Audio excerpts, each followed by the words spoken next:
Welcome to ToV Live. It is Valhalla time. Welcome everybody. Happy Memorial Day weekend to everybody. Holiday weekend for everybody. So, I don't know what y'all doing. Grilling out, having fun. Hopefully staying safe from all these storms that are happening to some of us out there today. But thank you for joining us for the podcast tonight, or if you're backtracking and watching this later on in the week, you're welcome anyway. It's how would you say, it's a post welcome basically. I think. Anyway, we got a lot of things we're going to go through tonight when it comes to looking at some squads and heroes. But first, let's introduce ourselves. Hi, I'm Ryan, aka Tales of Valhalla, and tonight with me I have Sir Josiah, aka Roguescaper, as well as Mike OEAO, Orc Elf Army 1 is here with us tonight. Also, the guy who's in charge of Casters of Valhalla, another podcast that you can listen to. How are you doing tonight, Mike? Good, and yes, I know I'm supposed to record, and yes, we're gonna record at some point. But yeah, theoretically, I have a podcast, and theoretically, we occasionally release episodes. You know, usually we go in we have a spurt where we do quite a few in a row, and when I say quite a few, I mean like 4 or 5. You know, which is obviously nothing compared to your standards of pumping out bi-weekly content. Currently, bi-weekly. Yeah, so we're gonna be recording again, but. I'm good. I'm glad to be here. Thanks for having me, Ryan. Absolutely. Excited to talk some Heroscape. Absolutely. It's always fun to have you. How are you doing tonight, Josiah? You know what? Not bad. I guess I'm the only one here without plans for the weekend. So. Yes, I was saying something backstage where just like, yes, this happens to me to where I don't remember that there's like important holiday weekends until like the last second. So here we are. But I hope everyone else who is taking a break is having a great time, spending time with families, vacationing, well deserved. But I thank everybody who is with me tonight, and those of you viewing tonight. I'm looking at the chat and just seeing, there's a few people on board. So let us first get into. Well, we got a few comments from the last podcast.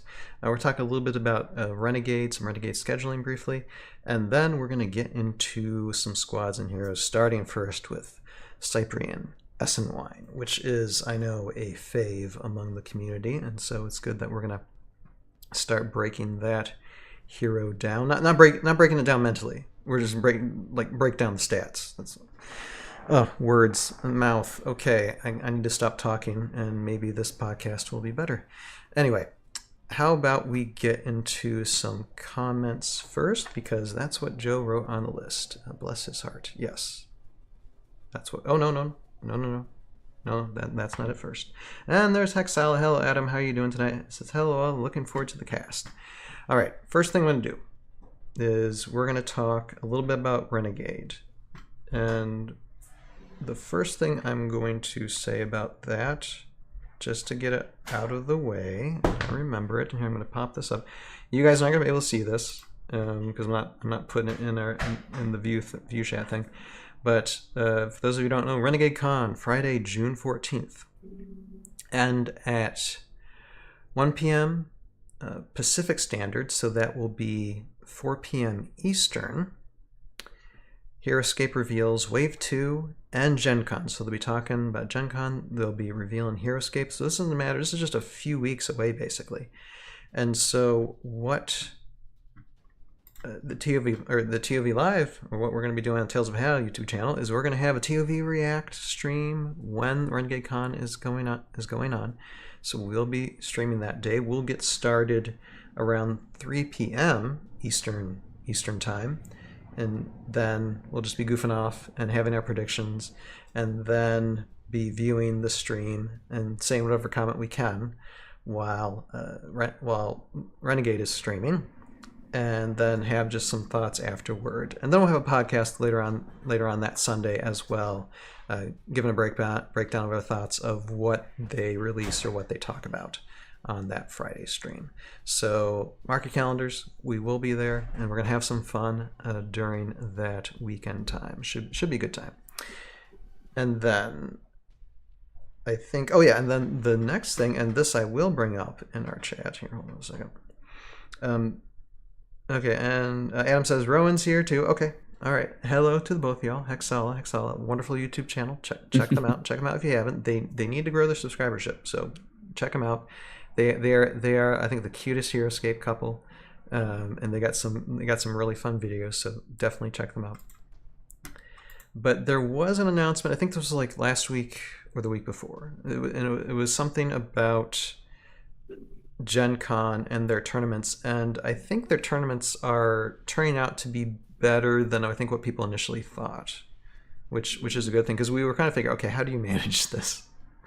But I am gonna I'm gonna post something here. I think I had another screenshot and I think I missed it, but so let me pop this on.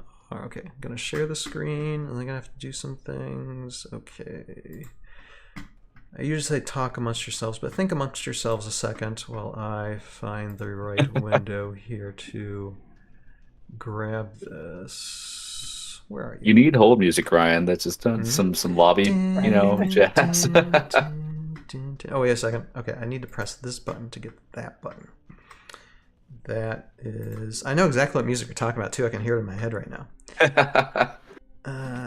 Okay, so there that is. All right. So we're going to pop this up, and it's going to be the wrong thing, of course, but we'll get to the right one.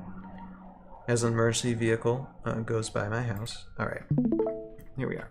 Okay, it's not that one. It's not that one. We'll get to that in a second, but I need to get to this. Okay, so Trevor McGregor says for those events, and we're just going to make this known, it's Thursday 1 p.m., Friday 1 p.m., Saturday 10 a.m., Saturday 3 p.m. So this is the Heroscape tournaments at Gen Con through Renegade.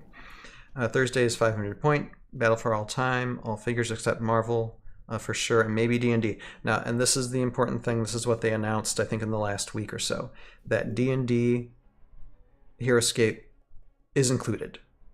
I think for most of them, not all of them, but for most of them.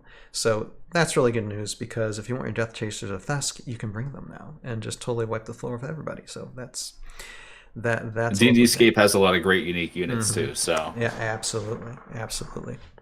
Let's see here. Friday is the same format at 3 p.m. event. On Saturday, only unique events, no Marvel, and TBD for D&D. Again, we know D&D is included now. Saturday 10 a.m. is AOA only figures, 400 point, and the soon-to-be-released Champion of Valhalla objective base event. Saturday celebration event is only unique, 400 point. Same thing with Marvel D&D. So that's basically the gist of that. And any thoughts from you guys about that? I think, let's see here. Okay, hold on a second. We do have a comment here in the chat, live chat. Hello, Lucas. How are you doing tonight? It says Hasbro Renegade can maintain this pace with releasing waves, or is it just because they previously already have the figures cards train made prior to taking over? Well, considering we're not part of the Renegade lineup, it's a hard thing to really judge. I mean, I imagine since they were given some of the wheel already invented for them, there isn't much for them to do other than just to advertise and produce if they want to make tweaks, which they have. Some mostly good. Then yeah, I would say so. And I think the real challenge, and I think we've discussed this before, but the real challenge will be when they run out of AOA stuff and start doing other ages. That will be, I think, the real test for them to seeing how it goes. What do I y'all could think foresee I could foresee 2 releases a year, first quarter, last quarter type of deal. If they are using their time wisely and they have kind of this stockpile, they should be actively developing new units. And with the news that they brought on some new designers and some new people on staff, I think that's kind of the method they're going. So I foresee, my prediction is at least 2 releases. And what form that takes, probably not as big as this kind of first offering, but probably a wave pack, a terrain pack, and a booster pack kind of twice a year is what I see.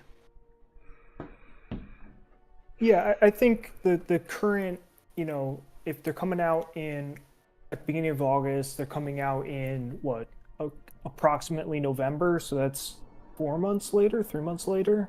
So like a release every 4 months seems pretty easy to do. That's pretty on par with a lot of minis games, even card games, not including like Magic, is you'll have oftentimes like 4 sets a year. Some of them are even more accelerated than that now.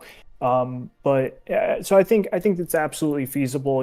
20 new units, maybe not. I'd say like 15 to 20 units plus some terrain, right? A new terrain expansion or something. Very easy to pump that out every 4 months, say. Three Hmm. for 3 releases a year. I think that'd be a nice pace to where it comes out, people get to live with it for a while. You get to start hyping up the next thing maybe a couple months after release, and then that drops, and you can kind of cycle it pretty well with that. So I think that's very fair. One thing I want to quickly note about this message regarding the D&D is the D&D is legal. They are, though, also making it so you can only bring one of a given uncommon figure. So that's a Hmm. little point of clarification that's pretty important, because Hmm. otherwise you would be able to run, let's say, 3 Fen Hydras or something. Sure. Be- So And Hexel is actually asking, so Death Chasers would only be legal on Thursday because it's only uniques? Yeah, Thursday's 500 points.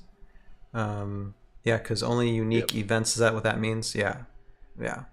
So I think that it'll be yes, Thursday, yeah.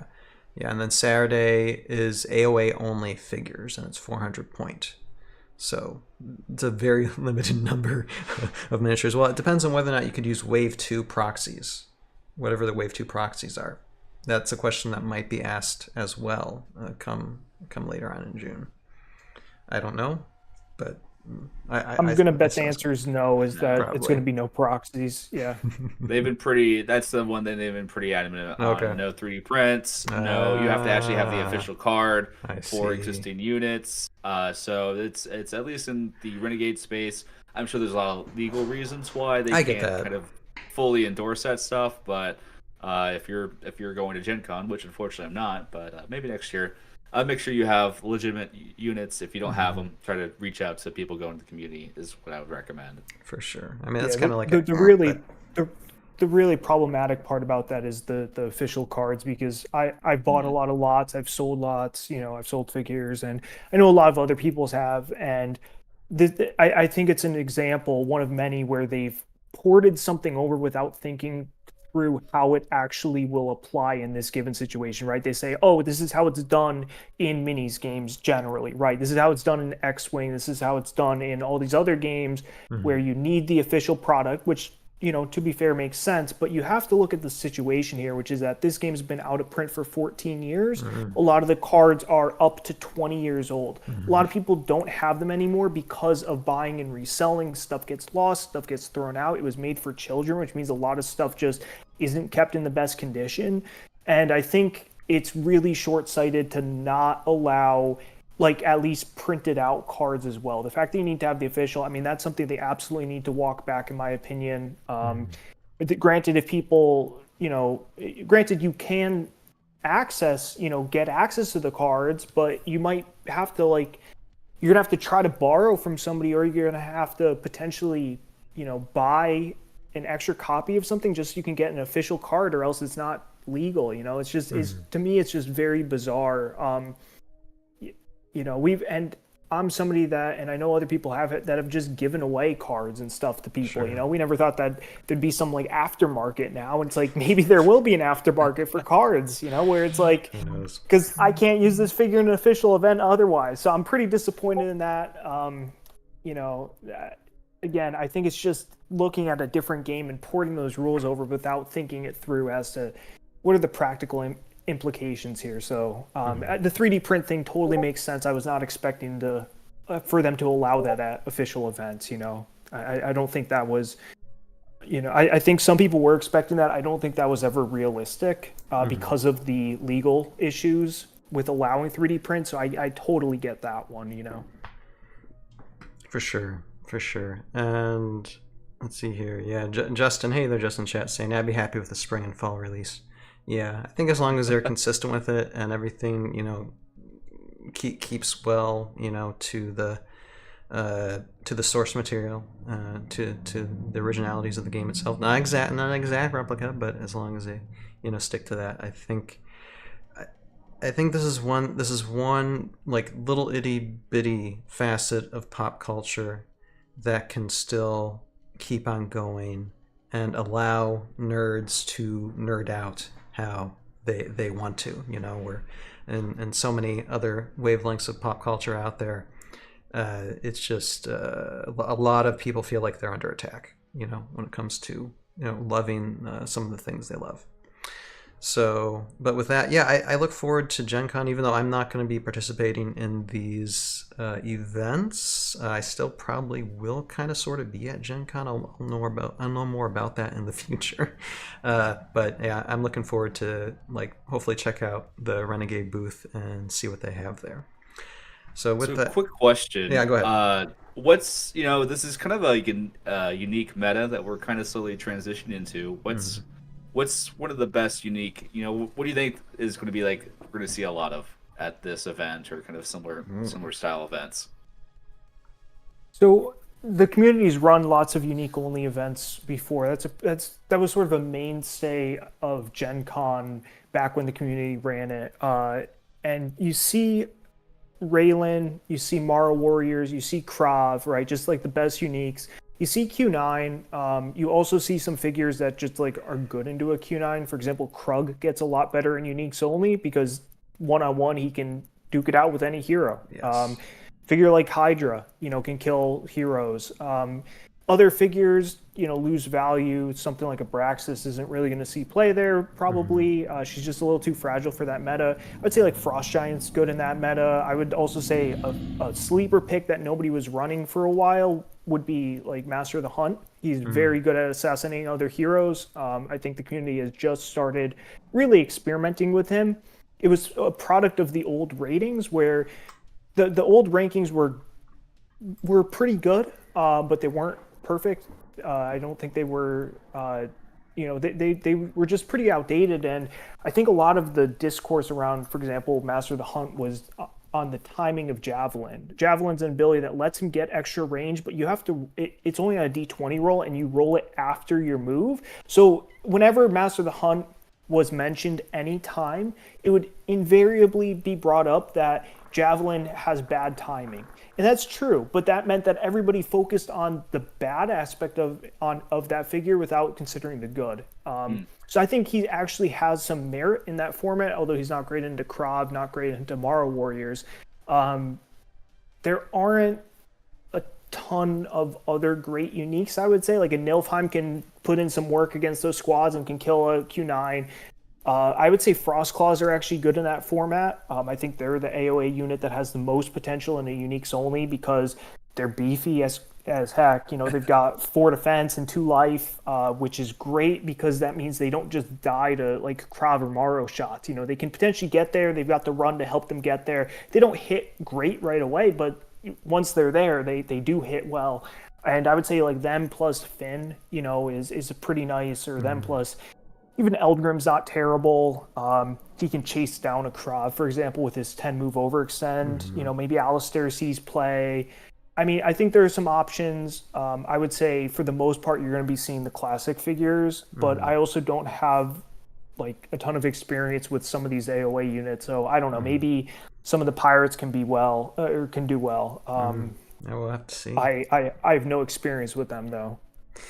And Son of Odin, I mean, we're going to move on to comments in a second, but Son of Odin is asking, do you think that it will only be official tournaments that allow only originals and more local tournaments that will allow printed cards and figures?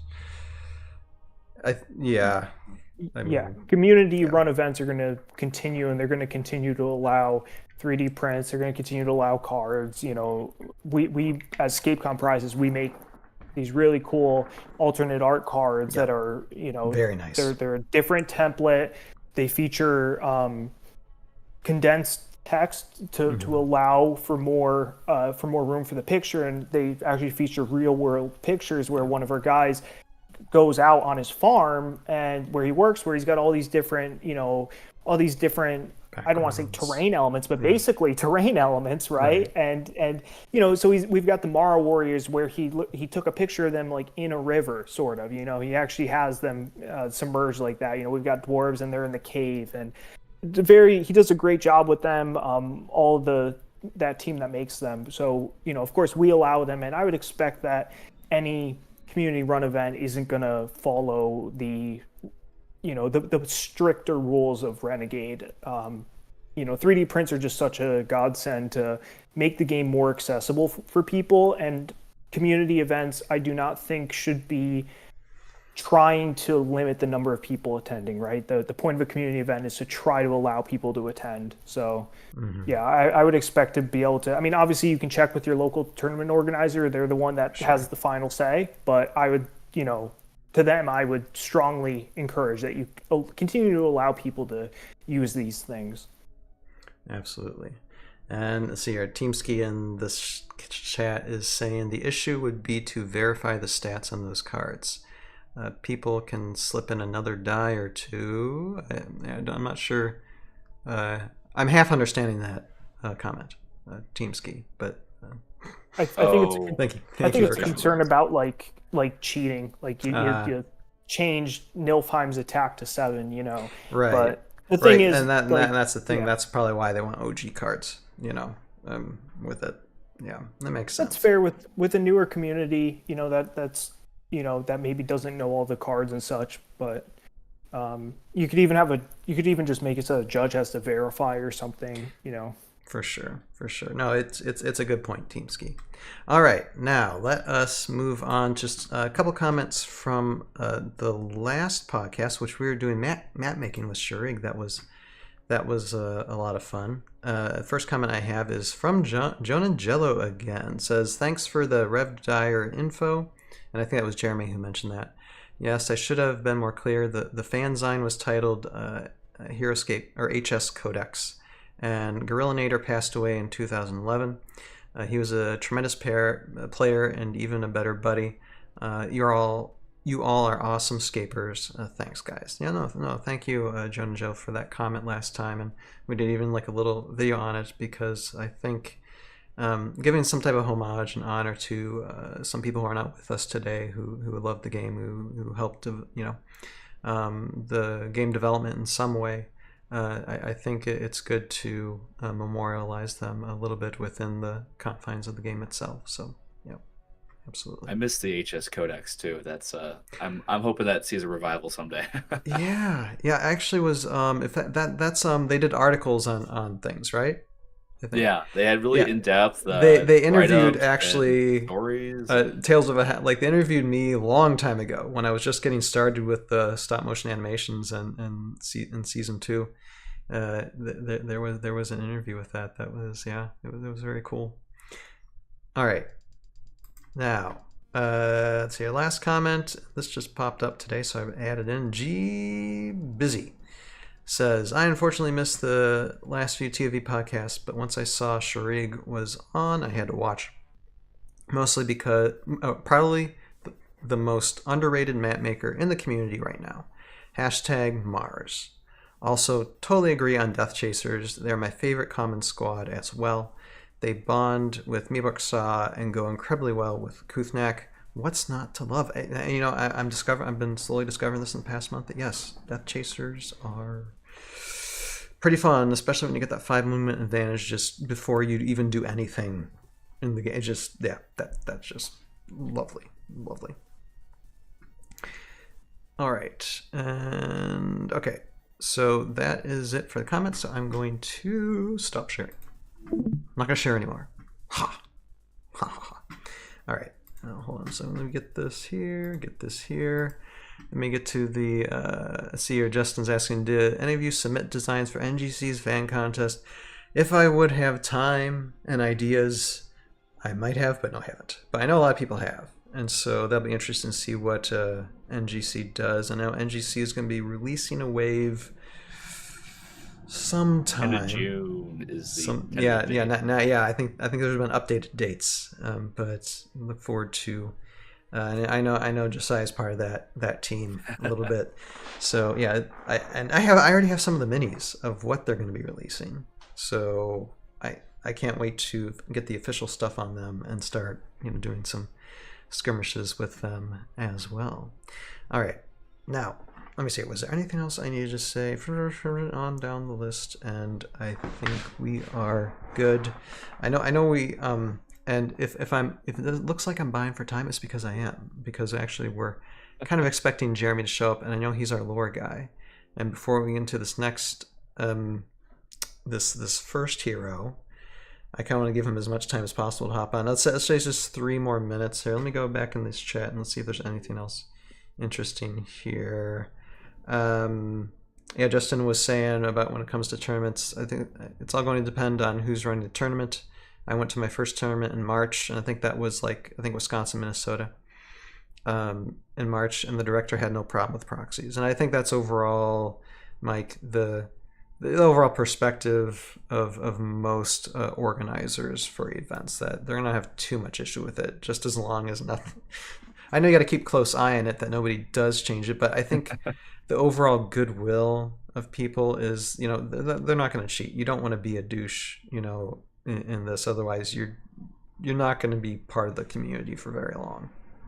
I mean, it's such a small, close community. If you're cheating, you're gonna get doxxed. If people will be like, this guy is there's a difference between making simple mistakes, like, oh, I rolled 4 dice instead of 3, instead of I'm proxying Krug instead of Elgrim. Yeah, I have not been intentionally cheated in Heroscape I don't know if ever. There were a couple people way back when I was starting back in the early 2010s, but basically anybody like that is long gone from the community. Mm-hmm. It's just not acceptable. And yeah, nobody's gonna tolerate it. So you can try, I suppose, but yeah.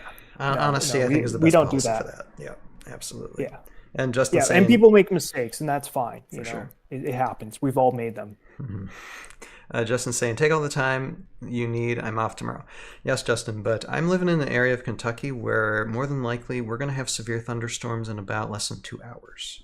So I can't take all the time. Otherwise, this might cut off, and then it's like, oh, no more podcast anymore. Team Ski's asking, had any of you ran a 4-squad monk army in a tournament?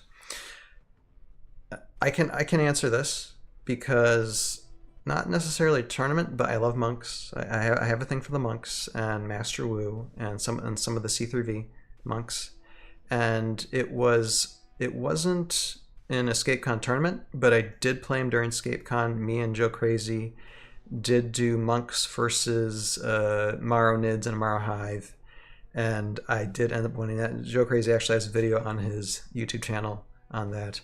That was a lot of fun. So yes, I do love me some monks. Would I play them in a EscapeCon tournament? I mean, I have seen them played, but I don't know if I'd personally play them in my running armies. I'm not sure. I think it would depend on the event, really, to be perfectly honest. But yeah, okay. So we did buy Jeremy a few minutes, but we do need to hop in. So he's just gonna have to hop in whenever he can. And luckily we get in lore last, so that is okay. So we are going to start, and now all y'all Team Scale, I'll have to check that out. Yeah, definitely. It's just, we say this often in one way or another, but the beauty of Heroscape is you just have all these. It's like Pokemon. You gotta catch them all, but then you're broke the rest of your life. But it really helps with the melancholy type, analytical type of mind, because you're trying to interweave, armies with what will work out with what, and yeah, it's a lot of fun. Anyway, all right, let's dive into this, guys. Let's get into the squads and heroes, and the first hero we are going to talk about tonight is Cyprian Essenwein. I think everybody in one way or the other, even if you haven't played it, you know what Cyprian is about. And yes, there's a lot of words there. There is a lot of words on that card. And So, and but this is one night that my voice box is actually really, really good, so I can actually read through this and not have too many problems. How about that?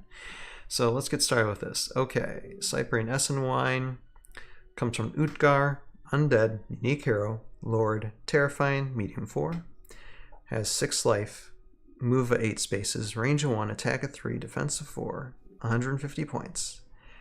Special abilities: Life Drain. Each time Cyprian Essenwine destroys a figure, you may remove a wound marker from this army card.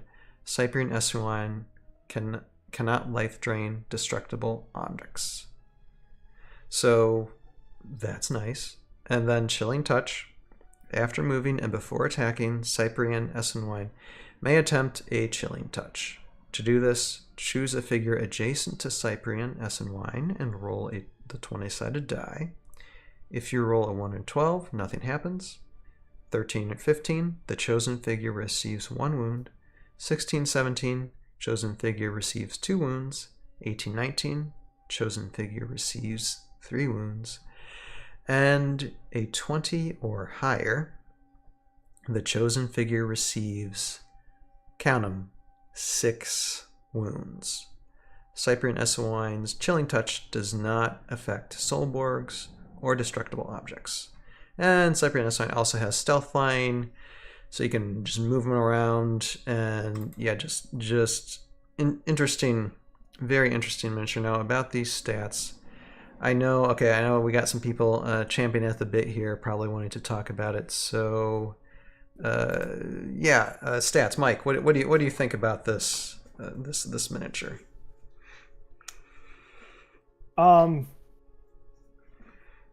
I don't have as much respect for Cyprian as most. Ooh, okay.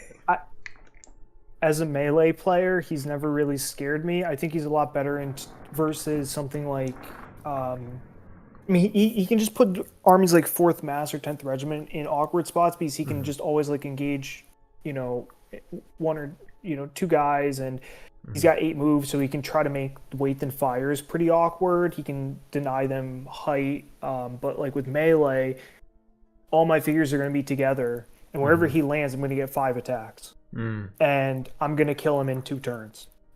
So it's like I've played Nilf Greenscales against him though, and that was a terrifying experience, right? So it's just like he's very.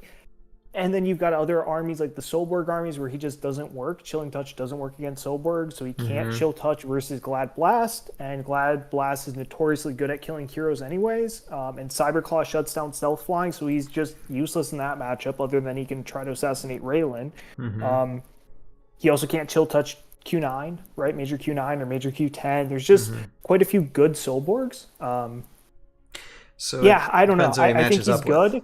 Yeah, he's he's 150 points, and a lot of times people bring Sonya Essenwine, and all Sonya does is basically give him a +2 on his die roll, which is really important, right? Because your Chilling Touch needs to be good, but now you're paying 195 points for, for basically one figure that can just range from really good to really bad, But there are certain armies where he matches up well, and he can perform very well, and obviously against heroes, if you've got like a hero that you really care about, and it sort of depends on what you've paired him with. So let's say you were running, it'd be a little unorthodox, but let's say you were running something like Cyprian and 10th Regiment or something for some reason. Well, Cyprian maybe against my heavies, maybe you are able to go and Chill Touch and just auto-kill Grimnack, and all of a sudden I've got 3/3 heavies versus 10th Regiment, I'm probably going to lose that game, right? So it's like, even in the bad matchups, you can sort of leverage him into some favorable positions, but he can also be really good at cleanup, because again, his issue is just if he gets overwhelmed by squads. That's the, that's the fundamental weakness into melee. So maybe you run him with like, I don't know, something that can clear out some melee figures first. And then you might, in the end game, he can pick off lone squad figures, or he can go toe-to-toe with any hero very well. So I think he's very solid. But you are going to have games where you really, are like, wow, this figure was great and he carried, or you're going to have a game where you're going to be like, why did I spend 200 points on this, I like him from a design perspective because it's like like vampires of old. They're one of the most powerful creatures, but they're also can't eat garlic. So it's like they're very very top and bottom balanced. And I was, in terms of like a hero design, it's like you're saying he's not great against everything, but when he's good, he's killer. You're scared of him. So I love him, and I think you never feel bad at least using a turn with Cypern just because of the amount of you have variance, but it's not applicable to make him worthwhile. It just makes him slightly better. So I love Cypern, but I definitely see where you're coming from. Where four Death Chasers will make him have a bad day.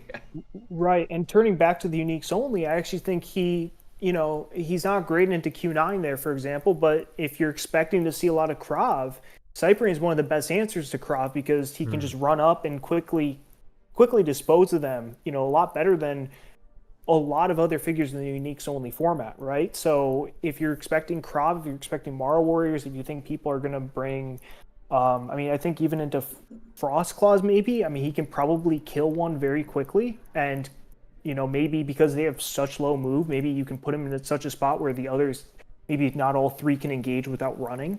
And then they're only throwing one attack that turn. You can run away. You can do whatever you want from there. I think he could be an option there.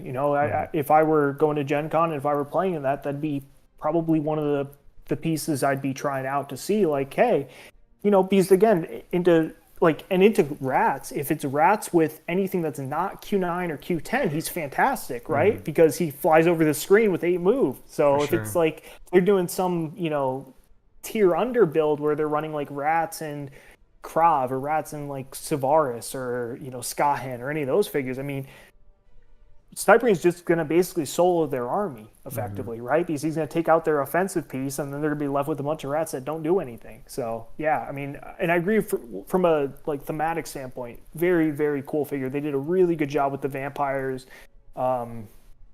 Chilling Touch is just such a great power for that, and obviously Life Drain too. But those two powers together, fantastic. Yeah, and before we continue, hey, we got Jeremy on the stream. I made it. Yeah, he's here. Yeah. Transportation is becoming very dumb lately. Uber wants to take everything I own. So yeah. But no, I made it. It's good to see you, Jeremy, and I know you like Cyprian, and we're going to get into lore in a second. But one thing I want to mention when it comes to the gameplay, so based on what you're telling me, Mike, because a lot of the times when we talk about these miniatures and introduce these miniatures, we're usually talking it in the perspective of someone who might just be getting into the game. And what works, what would work good for them starting out, and if it would be something worth considering for a Heroscape collection. And I know that Cypern has a lot of stats, and so it might be a little bit of a learning curve to balance out and figure out what to do with them on the board. But this is one of the firsts for me. This is how slow I am. Because I know a lot of people are thinking, okay, what's a way to take down fourth mass? What's a way to take down a lot of range units where you usually have trouble for? It seems like Cyprian is a bit of a solution when it comes to that. Well, and I'll caveat that with if you lead him out versus 6 squads of fourth mass, you're going to lose, right? Like he's never going to kill 6 squads of fourth mass. Sure. But if you've got some other figures that can weaken them, right? Take out some of them and thin them out, and then what Cyprian gives you is a figure that will usually be on height, right, with 5 defense. He's healing. He can kill them pretty easily because he only has 3 base attack. Where that's an issue is another issue into a Knights or a Heavies is that if you're attacking a Knight or a Heavy that has 4 defense, well, it's you're a little, you've got a 50-50 basically on your attack roll, and then Chilling Touch is a 50-50. You got 75% chance of doing of getting 1 kill on a guy, but that's only going to heal you 1 wound, right? Whereas if the fourth mass are shooting up and then he's able to attack them. It's not amazing. I wouldn't say it's like a hard counter, but you can get value from him for sure. And the big thing there is to try to make it so that you're not getting weight and fired by 4 guys in return. If you're just throwing them into it and then they're getting 4 weight and fire shots on even ground, let's say 4 3v4s, and they're doing that happens turn over turn. But if they're depends a little on how they play it, but Sure. if you've managed to make it so that they're a little more spread out, there's not as many of them. With 8 move, you can be from one place to another, so you can just, you can move, get a kill, single engage, prioritize just like engaging one guy, maybe 2 max, and then when they move, you can just leave. So it's very interesting. He's an interesting figure. I wouldn't say he's amazing against them just because of attacks per turn still, but I think in the right situation, he can put in some work. Where he's best is the king armies, right? The armies that focus around a single figure, like a Torkolna or a Nilfheim, or he'd assassinate a Raylan, obviously. But into the squads again, if you've thinned them out. So let's say you were running Cyprian and I don't know, Stingers for some reason. And it's like, well, your Stingers aren't great into 4th Mass. That's not a very good matchup for Stingers, but they can at least trade for some of them, right? And then you can hopefully create an end game where Cyprian can clean up. That's really what you're looking for in those matchups, right? But again, if you lead out with him, you're going to have a bad time. Yeah, so I guess it depends on your skill level as a player and just learning how to manage that. And here, let me go. And I know one thing before I start, because I know we have a few comments here in the live chat. I know one minus as well for Cyprian. It doesn't really bond with anything like classic. I like classic Heroscape. Doesn't really bond much, and I think that's a huge minus for it as well. But let's see. Okay, let's catch up on some of these comments. Cyprian is a nasty figure. He moves in quick and can be a thorn. Ranged units don't have a lot of time before he's in their face. Right. Hexala says, I still have memories of facing against Cyprian in 2012. He took out my Deathwalker, which I'm pretty sure doesn't work, but I didn't realize that at the time. And let's see here, Teamski is saying this. Oh, yeah, no Soulborg. Yeah. They chili touched the Soulborg. No. Nope. Man, if it worked though, if you could chill touch 2/9, then I'd be in. Yeah, that would. I'd be all in. I think they put that there, just to make everybody's minds go like, oh, okay. Wait a second. Yeah. Let's see. And Teamski says his family is pretty much a waste. They're all themed. Your family's a waste. Your family's a waste. Actually, okay. I'm gonna try and remember to write down that line and use that for Tales of Ohio, the Aftermath Chronicles in the future. That's the insult. That's the line. That's the line. The ice and wines are a waste. I need my lines. No one drafts you anyway. Silence, your family's a waste. Everyone likes Marku more than you anyway. Hexal is saying his move of 8, in addition to stealth flying, means he can bait range into moving out of position as you go after units that don't have an order marker, that don't have order markers for a round. And Teamski also says, I know of no other figure that can close in against Omnicron snipers on a ranged glyph. So yeah, that's some of the comments there in the chat. Go ahead, Jeremy.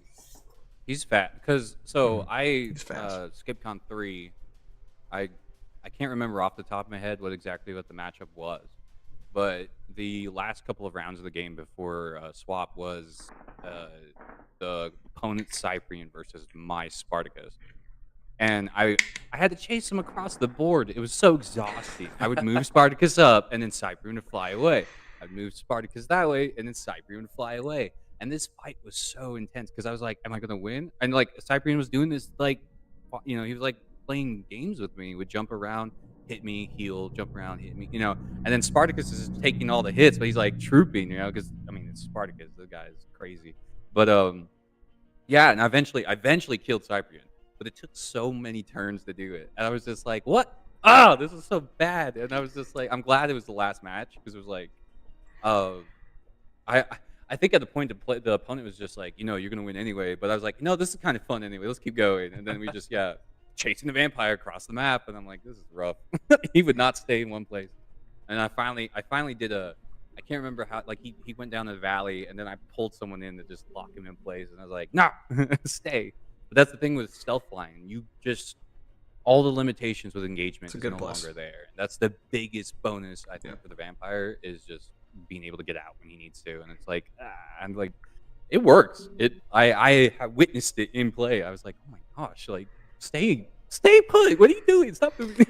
And so Teamski is asking something in the chat, and we're going to get into the lore of Cyprian in a second. But Teamski is asking, on the top of your heads, is there any other figure with as much movement? The closest I mean, there's the ghosties. Without The special ability. ghosties, Oh, right. which is 7 stealth flying. Hmm. Yeah, Ghost. Yeah, I think it's always the Sujoa undead. has 8, right? Yeah. Does Sujoa have 8? But I don't think it's stealth flying. I No, think it's it's Yeah, normal. just normal Yeah. flying. Yeah. Cyprian's definitely one of She the too most big for stealth mobile- flying. That would make it. I was like, Yeah. I can see Cyprian you. can get around. Cyprian can definitely get around, which makes it scary. Which makes it scary. All right, let's get into the vampire player. the lore, because I know Jeremy loves this. And finally, he can talk about the That's SMYs of precisely it. the reason I showed up today. No, it's like I was gonna be late, but then I saw Cyprian Isom. I was on the live, so I was like, no, I have to show up gotta for do it. some of the show. Hey, we were kind of half pausing the show for you, bro, because we Oh we man, went beyond okay, this, I appreciate you. Thank you. So Cyprian Isowine, this character Well, out of all the characters. you may read the character bio first, or do you want to read the character bio? Yeah, it's up. Do you want to do the bio first and then this? Yeah, There's a lot. Yeah, let's Okay, do it. Let's read the bio. Okay, character bio first. Sometimes it is difficult to perceive the difference between good and evil. This is not the case with Cyprian Essenwine. He is pure evil. On Phaland, his undead army of vampires, zombies, and skeletons controls most of... how do you say that word, Jeremy? Oh, words. I want to say Analintia? Analintia, yeah. Okay, I got it. And all of Morandan.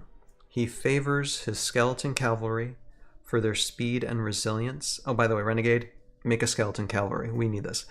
He fights with his vampires, often indistinguishable from the rest of the army. On Valhalla, Utkar has given much authority to Cyprian. His pure evil nature and lust for power has impressed Utkar. Cyprian fights alongside his army and leads by example, taking on the opposing army's greatest champion. Often the opposing champion is cold and dead before he realizes what has happened. With each fallen champion, Cyprian goes stronger. Cyprian is feared by all. Even Drake has felt his chilling touch. To make matters worse, Cyprian has begun drinking the waters of the wellsprings, and he has received visions of his undead army. He believes eventually a portal will open, and his entire army will join him on Valhalla. The combined attack of a huge Morrow army and Cyprian's army would bring certain doom to any opposition. Jeremy, go ahead. But then Wizards of the Coast ended that opposition. I was kidding. Cyprian didn't get to do anything despite this. The lead up was insane, right? Yeah. Because if you remember last podcast episode, no, 2 podcast episodes, we got to read him in Thorman's journal. Right. So in the bio where they mentioned that Drake has felt his chilling touch, you actually can read how that happened in Thorman's journal. Yeah, that was one of the kind few of fun. characters. Yeah, one of the few characters that has that sort of continuity where he's in the lore, he's in the story, and he's a pretty cool character to play in the game. Like, I mean, there's so many different things you get out of it. And then there was hints, right? Because Heroscape has always had references to future content, like even in like the margins, right? Everyone remembers Torkolna was hinted at for like years before he finally shows up in 2007. Like I mean, it was because he was in the Thorman's Journal, entry 10, and they didn't say anything about that until 2007. I was like, wow, that was a great secret. I mean, we knew he was coming out at some point, but it was just like, is he coming out of this expansion? Is he coming out of this expansion? And it was just, oh no, his whole master set. There he is. So they always do that. They drop the hints, and so Skeleton Cavalry has been asked about forever. I remember a lot of people when Wizards took over, they were asking them to bring a Skeleton Cavalry. I mean, because it was just, it was perfectly functional option that would fit. People wanted to see what that would look like. We already had the Templars, and the Templars look great, right? And then they added the Groks, and the Groks are awesome, like visually. In terms of cavalry visuals, like they're super cool. So a skeleton cavalry, if they were able to like make that like Heroscape like, because remember, Heroscape was never just, it's tropes, but it's also like there's that special little twist they add to certain things. I would have loved to see it. what else is it? Yeah, the whole thing with him drinking the wellspring water. Like, I Mhm. mean, he was gonna get to Valkyrie status at some point. You know, he was gonna start summoning undead to Valhalla. That was gonna, and I do hope Renegade continues with this plot hole at least, because like I said, this was something I felt they were probably gonna lead into pretty quickly after. I would say probably around wave 10 or 11 would have been my guess if they had Mhm. continued it, because it was just so recent. It was like it's Mm. right there, and they were hinting at it, and it's like, okay, cool, let's go to the jungle, let's deal with tomorrow. Oh no, the undead are coming behind Yeah. us. They're pinching us in or something. It would have been perfect, right? Talk about an But awesome yeah, bad guy, just your he quintessential has like just he his launch just antagonist. like came with Just so much information. And Yeah. then like he cursed his brother. He's got like he's got this really cool uh just so many things about this character that came into his play when he was introduced that, I mean, I hope with Renegade picks up on. Renegade has a Vampire the Masquerade. Like, this is, you want a vampire for Vampire the Masquerade? Like, it's perfect, right? But yeah, just really, really cool character. Of course, you may have seen in lore they mentioned Morindan, which is also where the zombies come from. So Mhm. a lot of people have associated the zombie. I imagine the zombies are part of his retinue. He's every undead from Phelan is associated with him except Sudima. Now, She's her own little thing that nobody knows anything about. 'Cause what about this plant or this place, NL Intia? If I said that right. he's the only one that has it. It's only mentioned in his bio. I Mhm. know they used that name for C3V, which was pretty cool. It was Oh, a really interesting. cool Okay. continuity For connection. the Yeah, the skeletons, skeletons. Ah, And I played against them at ScapeCon, and they are so frustrating because They're they good. keep coming back. The reanimation technique is such a cool mechanic, I'm but getting after some a while, skeletons actually. So. they're really cool. You'll see They're cool, yeah. reanimation is a really cool mechanic, and I'm mad at it when it's used against me, but like playing it, it's fun. It's let's see. I'm trying to think of like it's just yeah. As a character, I think they had a really good design lead with him, and if you remember your Avalon Hill history, I know that sounds like it, but it's like that time period when Avalon Hill's active and posting all the stuff, and Craig Van Ness was in the chat, right? And he was talking about it. They were collaborating. They were like, Sky Knight was like, "Hey, can I design the skeletons?" And he's like, "Yeah, you can design the skeletons." I mean, they were Mm. literally going to bring this into the game. Like, I imagine after Age of Annihilation, if they still had it, they would have done that. So I'm like, Cyprian has been cut off twice now from potential, because when he was first introduced, then they cut him off with Wizards, and then Avalon Hill wanted to bring him in, and then they cut him off. So I'm like, come on, Renegade. We have like have nearly VTO. everything else. We need our skeletons. We need need a skeletons. skeleton. That's one of the top listed the requested Yeah, things. Skeleton for sure. Cavalry is just, I mean, it is like if Renegade wants some good points, picking up these references to characters that were hinted at and not delivered on because of the merger or the transfer would be perfect start for the first wave after Age of Annihilation. Honestly, like, and that's just personal opinion. Mhm. I'll still like whatever they make because Yeah. it's still new. Like, it's new Heroscape. It's gonna be cool Mhm. regardless. But if they start doing that, like leading in with the first wave, oh, you remember the Skeleton Cavalry? Well, we did, and it's like, yeah, like everyone would go crazy for it. It would be such a cool opportunity. Especially if there's like But, some type of synergy, like official synergy. That would just yeah, be like that would some bring. Undead bonding with bonding. the vampires. Some bonding with the vampires. We would love to see it. Like, Oh, that would make that would more vampire plays. blow things out of the water.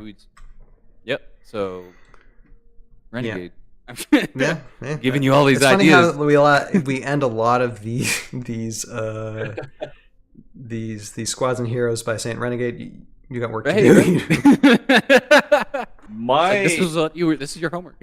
my conspiracy theory, my aluminum foil conspiracy theory is kind of what you were saying. Is that if D&D never took over, we would have had Swarm of the Morrow. We would have would've had kind some sort of undead. and the wave, next yeah. wave would have been, Tomb of Eisenwine, something like that. And you have the mausoleums, you have like big undead swarms, and it would be really cool. I think it's still a great opportunity to have a general that's not, a Kyrie or Arkari, just kind of someone that came there and is now a force to be reckoned with. I think that would, because I think Valkrol was supposed to be Eisenwine. That's my head canon. Yeah, with the demon, because he had undead too. He was starting to. Well, Demons, undead.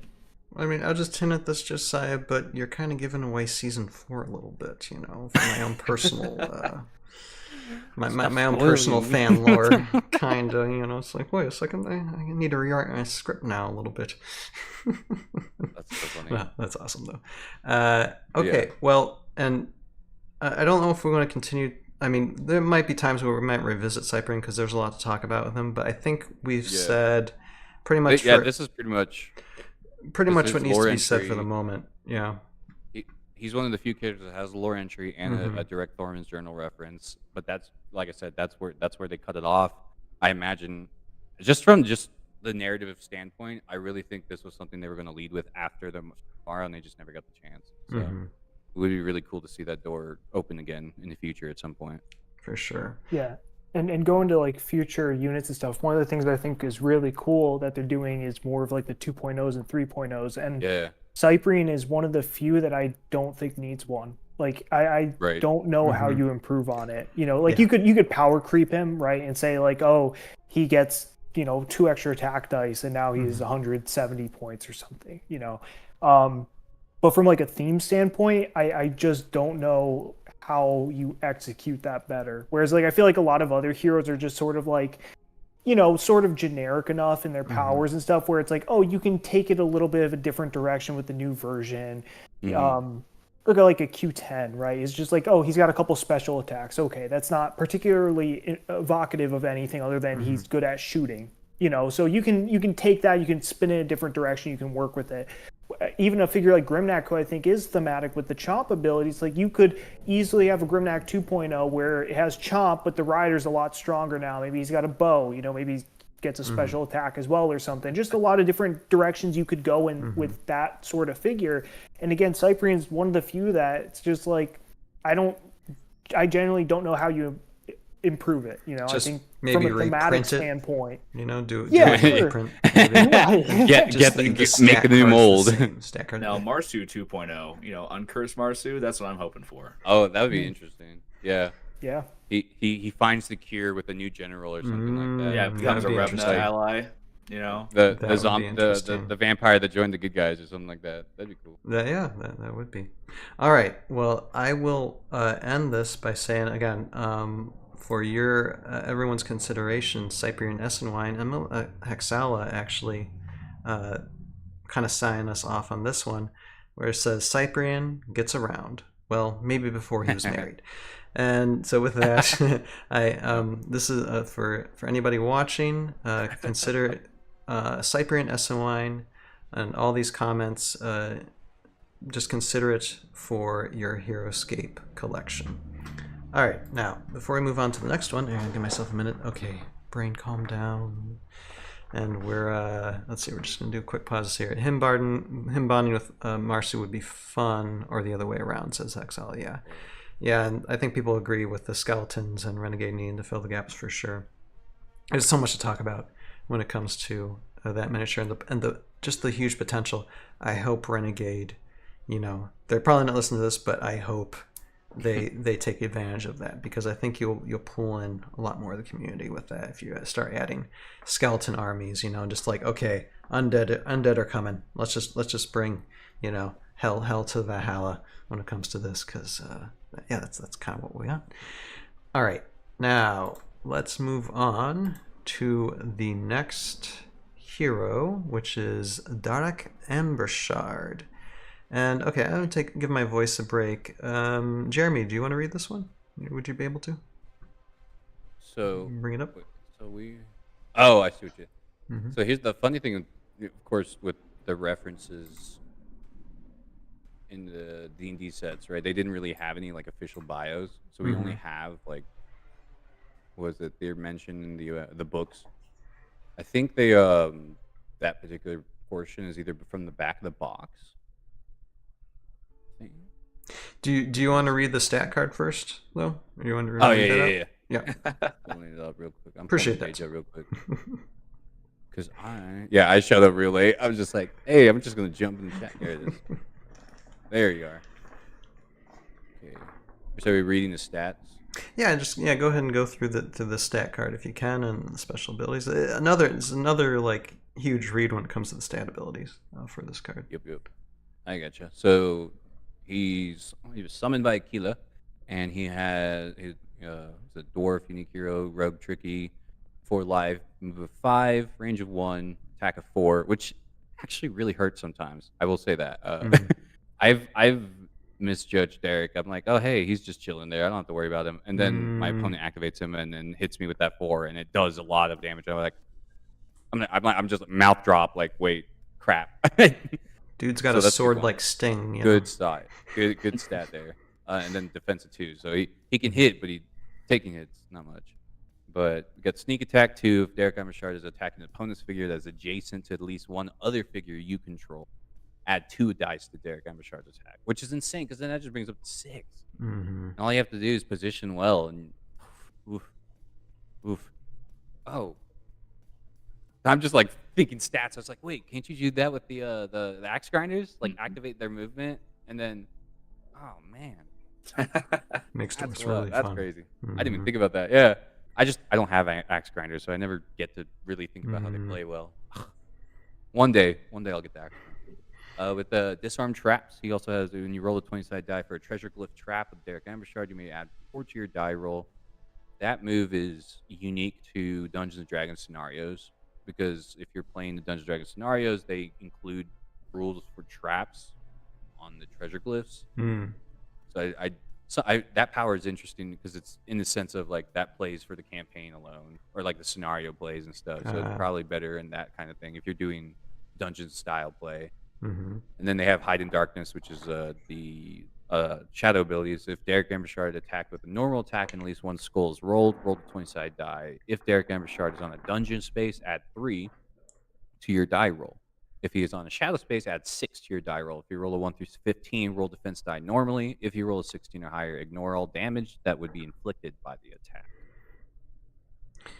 So it's like the interesting take on like who is that? Isamu? I think Isamu does something similar. Mm-hmm. So it's like their version of it, but it's associated specifically with terrain-based stuff. So you have shadow and jungle space, which works on maps with you that uses it. But Mm-hmm. you know, like again, I think this character, like he's really cool, but this character is specifically made for the D&D sets. Like you play him, you can find his attack is super effective. His Right. ability with sneak attack is super effective, but the other two is I would say would more associated with where he came from, which is playing Battle of the Underdark style things and stuff like that. Yeah. The dungeon sets. And I mean, I guess it depends on like if this is dungeon space. That means dungeon terrain, right? Because I know they had that. Yeah, with, the dungeon terrain. Yeah. So I don't know how many like tournament maps have dungeon. I don't know if you could answer that, Mike. Few. There are a few. There's a few. Because I remember seeing some. Mm-hmm. Shadow is used more than dungeon tiles for sure. Right. Yeah. For those that may not know, it's the gray, the double gray. That's your dungeon tile in Heroscape. Yep, the gray ones, right. Here, hold them up again, Jeremy, real quick, and I'm gonna just. I got there you go. There, see, yeah, those things. Yep. That's the coloration you want to look for. You got gray on gray usually. Side tangent, but I hope Renegade finds a way to bring back the dungeon tiles because they look so cool. I love the. They really looks do of look them. thematic on the map. I love it. Yeah, shadow spaces. Yeah, and I mean, of course, you got your bonding, and it's good to have different dwarven options. Although some might be better than others when it comes to this. And Teamski is saying Derek is way too situational to be useful. As mentioned, he was built for the D&D Masters. Yeah, exactly. Yeah, it's like because when I've seen him play in tournaments, it's like he was just a cheap option. To work He with, has like, 60 builds and points. stuff. He's 60. Yeah, you can't miss the 60 points. Right.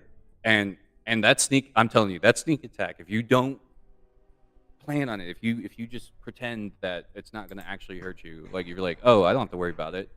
Somehow the opponent's going to find a way to use it, and then all of a sudden you're defending against 6 attack, and you're like, oh, I should have not done that. Like it's like Derek. I know I want to. I can't remember which game it is, but I feel like I have lost units to Derek before just because I completely disregarded him, and then all of a sudden he's swinging up with that, and I'm like, oh hey.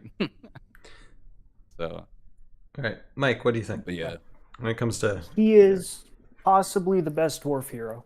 He is phenomenal. I would say it's between him and Mogrim. It just comes down to your point total, which one you Right. can fit. Sometimes you bring both, but 60 points, you're getting so much value. The 4 attack base is fine. The 6 attack is really nice. I mean, it's a little awkward because What's the life? 4 life, you not use bad. him you use him before the dwarves, but as long as you've got somebody engaged still, you're going to get it.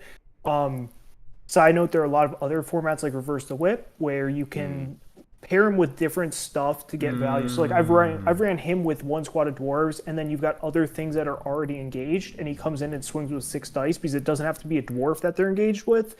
I know I gave an army to Nathan that he took to top 8 a couple years ago where I had built it with like Thrakis, because then Thrakis comes in and you know, carries him and engages something, swings at it, and then Derek can end up swinging at it on your next turn with 6 dice, right? So there's a lot of cool little plays you can make. Or that army also had Brave Arrow where you could carry up Brave Arrow, then Thrakis would get the buff from Brave Arrow and throw 4 dice, and then now you've got a couple heroes tied up, you know, tying something up, and Derek can get passive value that way by getting 6 dice. I mean, there's just a lot of cool plays you can make with him in all sorts of situations.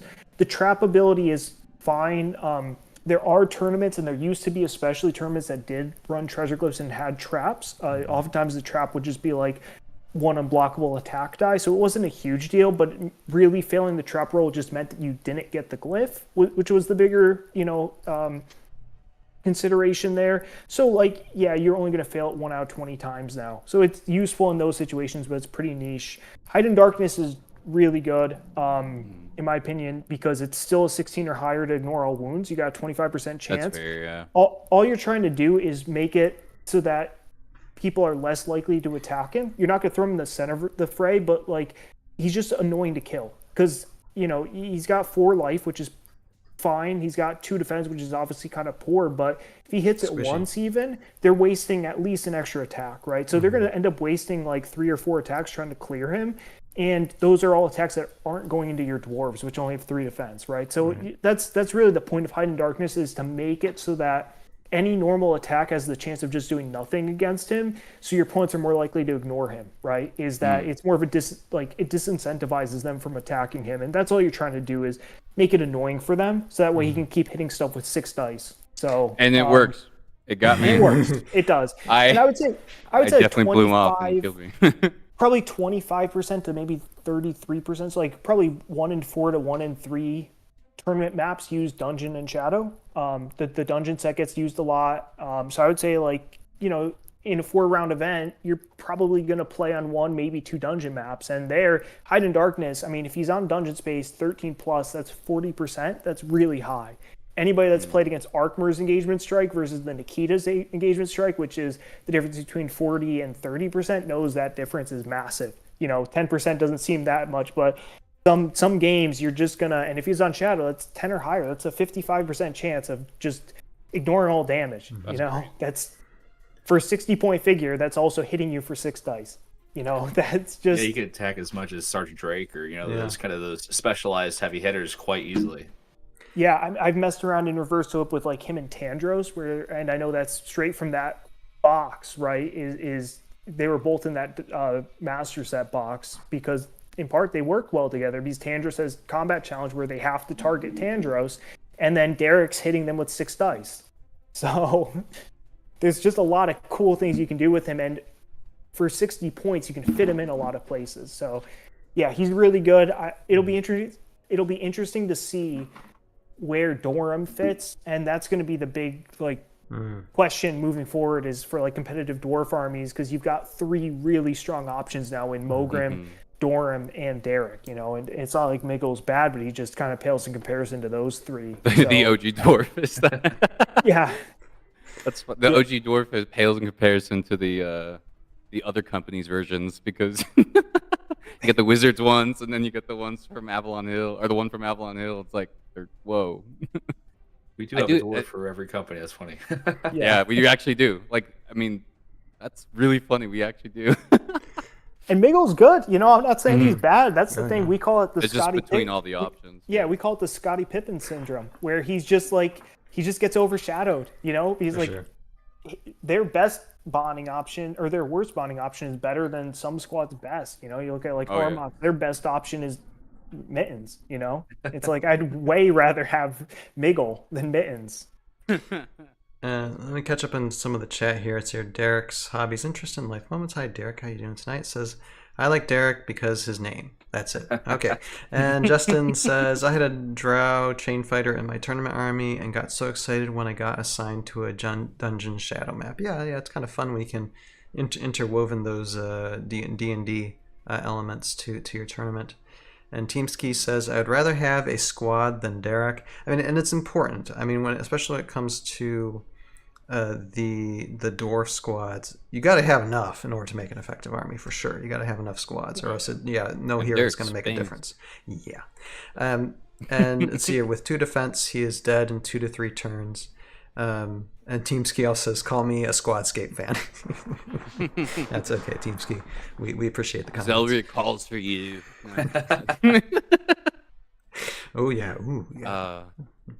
And I will say, the cool thing about Dorum, real quick, is like I remember the AOA style tournament that went on at ScapeCon. When they were the AOA matchup, Dorum got the 4-0, like out of all the different options that people tested out, and it's like I mean that's a pretty strong opening for the newest dwarf.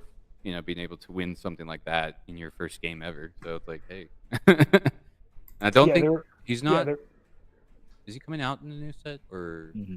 Yes. Yeah, he is. Okay, so I haven't checked if I don't think they changed his powers at all, did they?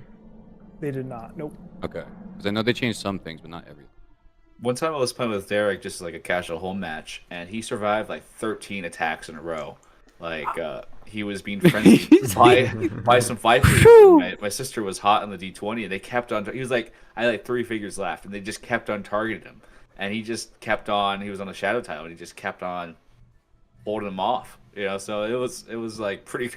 So between the amount of times the frenzy was rolled and the amount of times I survived all the attacks, it was a fun tourney, fun match. Wow.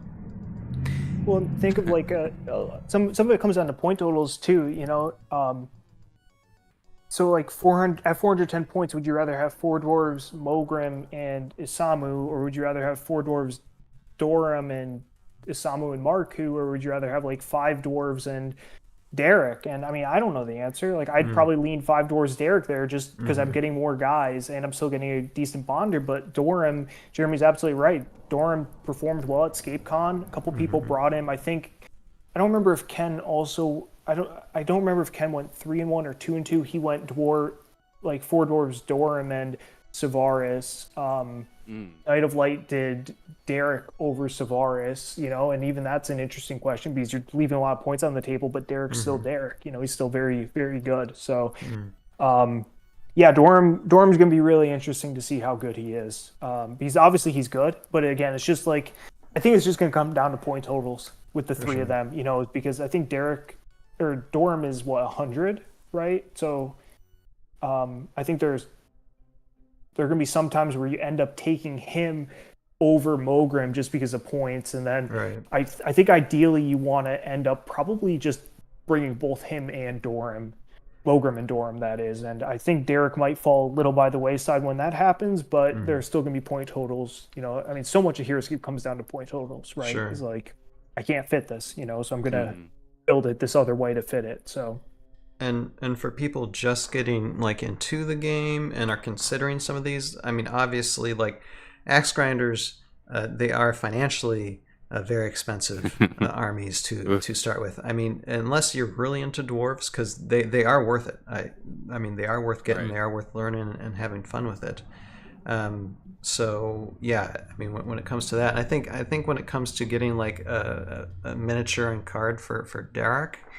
I think probably less expensive than the others, but you would obviously need the others in order to bond well with them.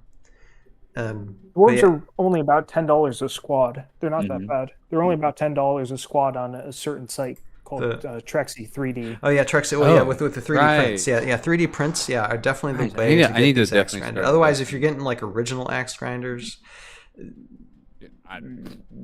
Good luck. You broke the rest of your life. Good luck at this point. Yeah. Following up on that point, the community has actually made sharpened skins of the dwarves. So I print them out. I'm proud of y'all. And they're easy to paint. They're 3 colors, easy to paint.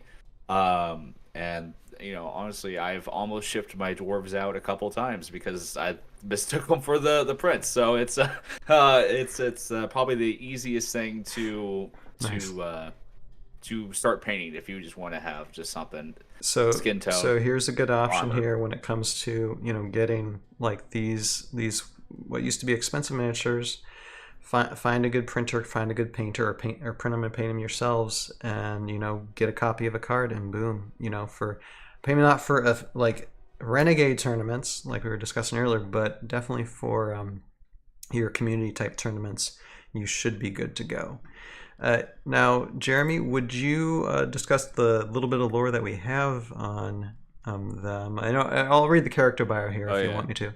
Let's see. It says I got character bio from the back of the box. Derek sneaks across the battlefield, hiding yeah. in the shadows, until he finds the right moment to strike. Using stealth and guile, he catches enemies by surprise and finds the There chinks you go. in their armor. And Yep. that's pretty much That's what we what know. we're reading. Mhm. Just a little. That's all we got. That's it. Okay. And then a Perfect. little. Well, so I will say I do appreciate they took some time to kind of center the setting, because if you read the scenario guide for Battle of the Underdark, right? Um, the way the scenario goes, like you're sent by the Valkyrie generals into the Underdark because they find the access point. And they're like, okay, we need to figure out what's going on down there. And they send you down there, and then everyone gets like ambushed, and like two of them are just they vanish. And so you only get to like you start off the campaign with just one character, and then you have to like rescue the rest of them. And it's a really cool setup. And so when you're in the room where you're rescuing Derek, he mentions Avandra, right? He's like, buy Avandra, right? Like that's just some like curse he says. And so you're like, who's that, right? Obviously, now you got to do your D&D lore. You got to look into it. So Avandra is the goddess of freedom in the D&D universe, right? And I'm like, hey, okay, so they did some reading. They looked into their stuff for the character backgrounds, and I appreciate seeing that, because it's like D&D is a lot of information. Mhm. So, I think they are celebrating 50 years now, this year. Yeah, Just wouldn't surprise me. insane of a franchise. But yeah, with that, it's like, oh my gosh, they still, even though it's Heroscape, they still took some time to like make those connections. So when I saw the Avandra mention, I was like, that's pretty cool. But other than that, like the dwarves, I mean, dwarves have always been a big part of D&D because their roots are from Tolkien, and so it's like, of course you're going to see dwarves, of course you're going to see elves. Like that's why D&D is D&D, because they built their stuff out of Lord of the Rings, and so all their lore is all unique to that setting. And I would say if you want to learn more about dwarves and Dungeons and Dragons, for the Heroscape specific stuff, 4th edition, because that's what was out when Heroscape came out. So all the new lore might not really pertain to our game so much as because it's like when this was taking all the D&D stuff, it was during the 4th edition era. So that would have better information for you. But I cannot get into it. There's a lot. Yeah. I mean, they got books. I mean, it's a dwarf is a player character option, so there's a lot to read. But it's good to read. It's fun. I like getting into D&D lore every once in a while, just on another episode, or maybe a different show, because that's like at that point I just start veering away from definitely not Heroscape right very now. quickly. So. Definitely not right now. Right? We're No, running- I we're won't. running I out of time. Running promise. out of time. I promise. I got. But- I'm resisting. Yeah. No, you're fine, Jeremy. But no, I think that's good amount of information to give. So yeah, definitely consider Derek Ambushard if you're looking for your dwarven army.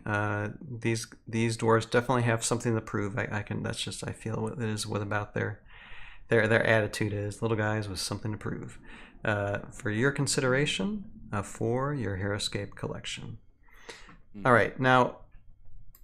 Before we move on to the next one here, let me catch up real quick with the chat, and I want to actually give something to the chat, because we have time for we barely have enough time for one more squad or hero, and I'm gonna actually leave this to a vote because we have Deadeye Dan that's next on the list, but after Deadeye Dan is Death Chasers of Thesk, and I really kind of wanted, especially with Mike here, to get into those guys.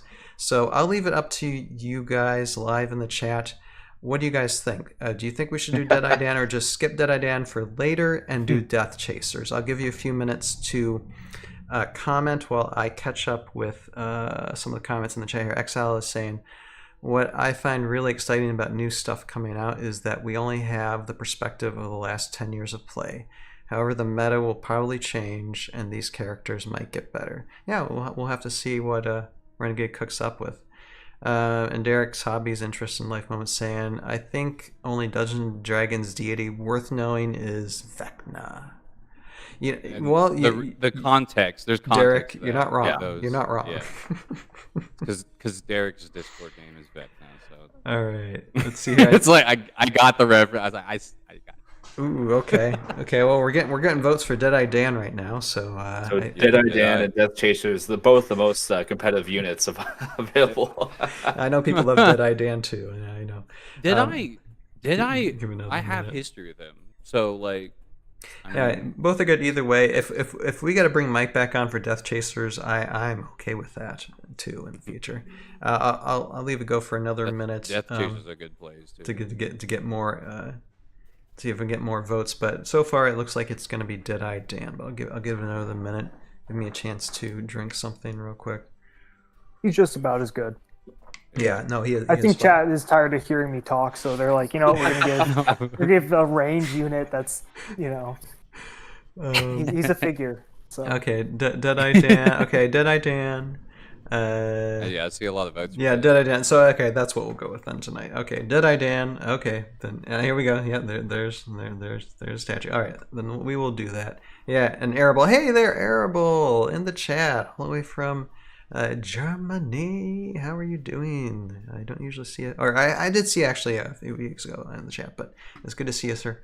All right, so let's do it. Deadeye Dan then. All right, so I think, well, Josiah, do you want to give this guy a read? Yeah. Go I'm ahead. gonna be Deadeye Dan. Yeah. Let me pull him back up here real fast. Go ahead and do it. Do it. Deadeye Dan. I'm just reading the card. All right, so we have Deadeye Dan right here. He's a human, unique hero. He's a sniper, precise, and he's a medium 5. He's got an excellent poncho, so Cal Kestis approves. He has Ular, enhanced rifle special attack with his range 10, attack 1, where you choose a non-adjacent small or medium figure to attack.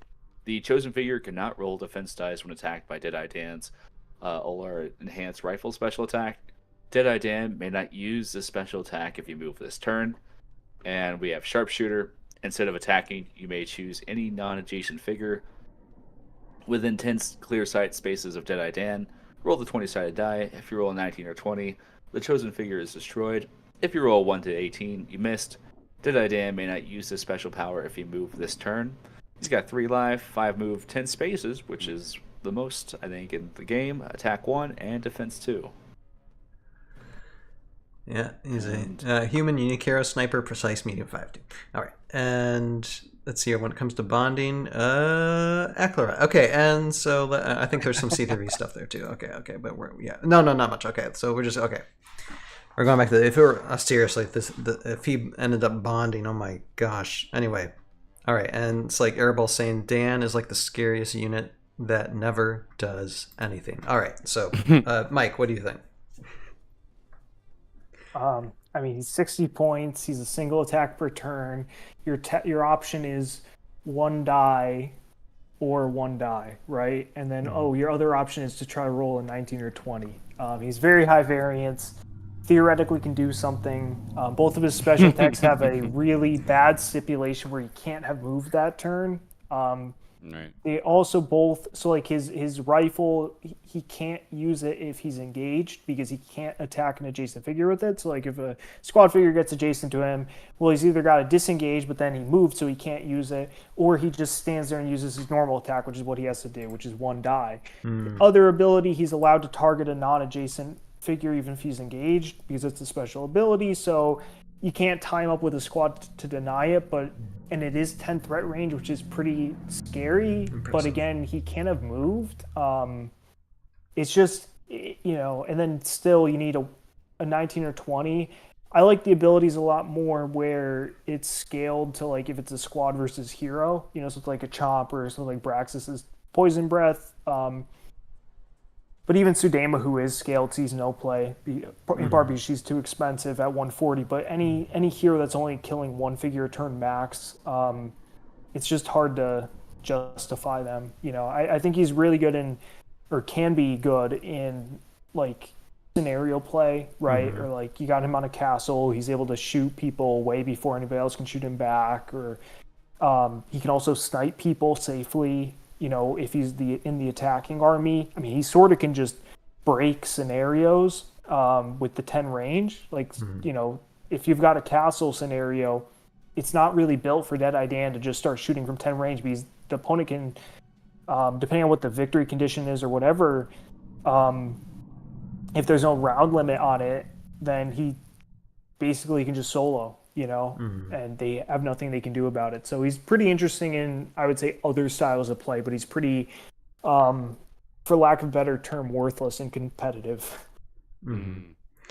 Yeah, it's And that's fine. There's nothing yeah. wrong with that. You know, there's mean- nothing wrong with some figures being for scenarios and for other styles of play. So Yeah, well, you consider it maybe a mop-up miniature, probably not the best mop-up miniature out there.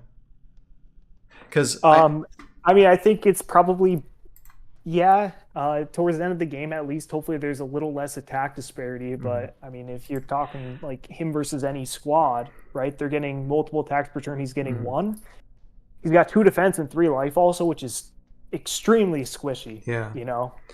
And So- I mean, I know one thing that I've learned over time too is you should never, ever, ever count on that 20-sided die roll. Never count yeah. that is a It's- variable that you just it's never such know a what's going to fluke. happen. Yeah, Yeah. yeah, for sure. And Sierra, Despite all that, go ahead. everyone has a Deadeye Dan story. Yes, so- that's- Oh yeah, but that's the thing. It's like because Deadeye Dan is so unexpected. Like you really can't plan. There's no. I personally don't think you can like set up some sort of strategy to be like, all right, I'm effectively going to use sharpshooter or something. Like that's just not how that works, right? It's more of those.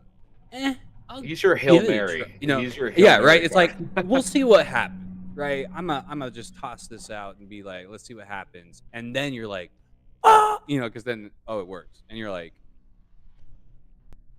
you know, and it's insane because again, for me, if you know my story with sharpshooter, it was my first time I ever got to play Nilfheim for the first. Like I had just got those characters and I was like testing them out and I was having good. I was like, oh my god, why ice breathing dragon? And then my friend was playing Deadeye Dan, rolled sharpshooter, rolled a 20. Nilfheim didn't get to do anything. Was dead, all 8 life off the bill. I was just like you remember when Patrick was playing against Chris with the Maladrix, and then like one of those heroes killed his bear, and then it was just like 8 life gone like that. That was exactly what I went through. I was just watching the dragon get taken off the map and didn't do anything with it. And I was like, yeah, and it's just that's how Deadeye Dan work. It's just good luck, and if you have it, oh man. And catching up with the chat here, it's here. Derek says, in my Common Clash video with Deadeye Dan, he took only 1 shot at Deathwalker 7000, rolled a 20, game-winning roll. Team Ski saying... you can't plan it, but it's crazy when it happens. Team Ski is saying, now this is a figure worth 60 points. A potential insta-kill with 10 range disengage. A very good start line figure. Interesting. Hexal says, give him stealth line and 8 movement and Deadeye Dan would be great. Actually, you know what I think would make Deadeye Dan better? If he had a lower point value.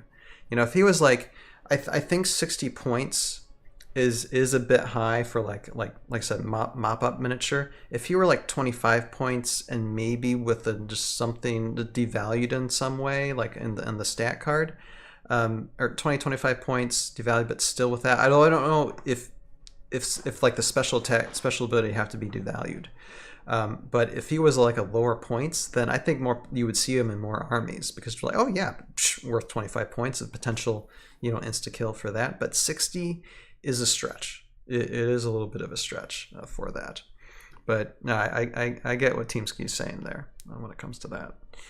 I recently did a online tournament with that Rye guy who was hosting it, and you pretty much got to change any of the left stats for Deadeye Dan to make him your Destroyer Dan inside your army. So that was a really fun event because you got to really kind of see how you could break the game and make Deadeye Dan viable. I saw, you know, he was Human Gladiators, he was Primadon, Devours. There was a lot of fun things on play. I ran him as a Thrall, so Nicholas Eisenwine could keep on bringing him back. That's the really only time. time I've seen him used, but that's why I have those Deadeye Dan trophies, because I was doing prize support for the tournament. But I love Deadeye Dan. I played a lot of Melee Smash Bros, and that's the Pichu pick. You need some kind of character that you can kind of just meme on your opponents with. That it's not the most finely tuned, but it's fun to play. This is the beauty of Heroscape. It's half meant to be just having a fun time with it, and I think personally, everybody should get all the classic cowboys, just for the pure fun of it. You should be getting yourself some cowboys, because they just wouldn't make the game so fun. I want to say, if I was ever to like distill the essence of Heroscape into like this is Heroscape experience, like the lawmen are just one of those things. You're just like, what, cowboys? And they're like, yeah, cowboys, and they're great. It's just like the idea of the lawman in Heroscape is, it's in terms of like most of anything I played, like I feel like Heroscape, when I think Heroscape, I'm like the lawman, just get that list of all of them, and then how we were unlocking. We were getting to the point where we were going to try to get one for each general and stuff like that. Yeah, it was really cool. Very Heroscape thing. No, I'd like to see a 2.0 of. Oh, I was just gonna say I'd like to see a 2.0 of Deadeye Dan. I think he's primed for one, because the theme is really cool to have the the sniper, the sharpshooter, but just you either gotta figure out. You got to figure it out, right? Like again, that stipulation not being able to move is just rough. The stats are rough. I mean, he's just primed for a 2.0 treatment. Put him on a Velociraptor. He'll be good. Yeah. Oh wow. No. Oh man, that'd be intense. Now, before we wrap this, let's read a little bit of the lore behind Deadeye Dan. Character bio says Dan Maverick. I like it has that in it last name. Was a physician in the lonely town of, is that Lead or Lead? Let's just imagine Lead. Okay, Lead in the South Dakota. See, that's an actual place. Yeah, I feel like they pulled that off the map. Let me see. Lead. Sorry, I'm like derailing. Can you read? I'm looking it up. But yeah, it is a city in South Dakota. Okay, well read and educated in Chicago, Dan had ventured west in search of wide open spaces and a piece of land to call his own. On the prairie, he discovered his love of hunting and became an expert marksman with his .50 90. And I'm sorry, I'm at this point I'm not much of a gun aficionado. Sharpshooter buffalo rifle. Dan always brought down the big game, often making his shots from well over 300 yards. Dan's quiet little life changed on one day when he went to make a deposit at the lead bank and found it being robbed by bandits. Now, where's our bandit squads, Renegade? Bandit squads, come on. Desperados. Dan quickly fled the bank and set up a sniper position across the street. He took down 3 of the bandits. Those D20 rolls must have been great. 3 of the bandits before he was taken from behind. Just as Deadeye Dan was about to lead by the way of the gun, General Other intervened and brought him to Valhalla as a sharpshooter to strike at his enemies from afar. There you go. Anything else to say about this, Jeremy?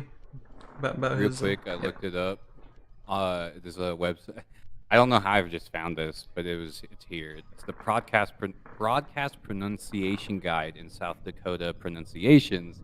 According to the Associated Press in 2011, it's Lee. It is Lee. Okay. There's a whole website of all the cities of South Dakota and how to say them. And I'm like, everything we said about Lead. Okay, I actually prefer Lead better. I think that fits his character a lot better. So also, it's a population of 2,000, very small town. And that was back in 2020. So I wouldn't have it any other way. So right. Actually, I might move there. So if anyone's near South Dakota, you want to take your Deadeye Dan, take a picture of him, and be like, "Hey, I love my isolated rural towns." Several hundred years later. But just lore wise, I mean, he's one of the humans of Earth, right? Like these historical ideas figures that were presented.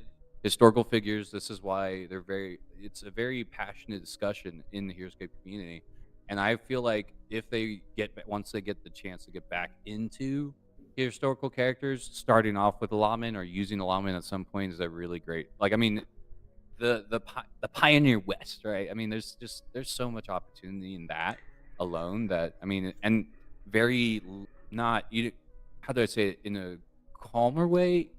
Less situational to be aware of because it's like I mean, you have the people who occupied those small towns, and when they were moving into further into like Midwest territories and stuff like that, and you can use that so many different scenarios in those situations, and was I think other than that, like I have to say, I one funny thing is I know we do have fandom, I guess assignments to the generals. Like we say, Aquila's the nature general, and we say that you know was it the Vidar's the robot general and stuff like that. And I know Ular always got to sound like nature, magic, stuff like that. I just want to point out this is an Ular enhanced rifle. So at some point, Ular learned how to work with human-made rifles and then made it better. And I'm just like, can we get a little bit more information on that? I just really curious the story of Ular's gunsmithing. Like just when he first finds out how that works and then somehow makes it better. I want to figure that out. Like, 'cause that's super. Like, did he make it or did someone else can't make it? Is it like? What do you mean by Ular enhanced rifle? What did he do? Like, that would just be really neat to see that like adaptation onto Earth technology. They're just like, oh hey, we can make this better, boop, boop. And then you're just like, whoa, like yeah. We need to know. Yeah. Yeah, it interests me. Like, even though Ular is seen as this nature general, always summoning elves, always summoning magic, he somehow enhanced a rifle. So it's the Valkyrie, to me at least, have never been able. You can't really lock them down in themes because they always get that random like I mean Tsudima. It's just what like I guess sure And I always thought that was cool about him. His little reference to that, and just small town in South Dakota tried to self-defend it, and got picked up before the and now shoots lasers. Now shoots lasers. Exactly. I mean, if if you watch the webisodes, they all had lasers. Like, every single one of those guns had lasers. So I'm like, you know what? It could work. It could be just that. All photon based. Absolutely. And see, and before we close this, Derek is saying, it's pronounced weed. I lived in South Dakota for years, and they have specific pronounced cities. The capital, which is spelled Pierre, which you would think would be Pierre, is not. Yeah, it's pronounced Peer, Peer. Wow. So it's interesting. All right. Yeah, there's a website that tells you how to pronounce South Dakota names. I think that's funny that I found a website specifically for that. And so go ahead, Jeremy. Broadcast guide. What? Oh, that makes sense now. They made it so people who report news for South Dakota know how to say the sentence. I see. Okay, now we got it. All right. Okay. Sorry, all right. That's why I was like, no, you're fine, Jeremy. No, but okay. So as closing this out again, I would strongly recommend, if you're just starting a Heroscape collection, find a way to get all the cowboys, all the lawmen, because might not be great for tournaments, although you still might want to throw them in sometimes, but they are definitely tons of fun. So here's looking at Deadeye Dan for your consideration for Heroscape.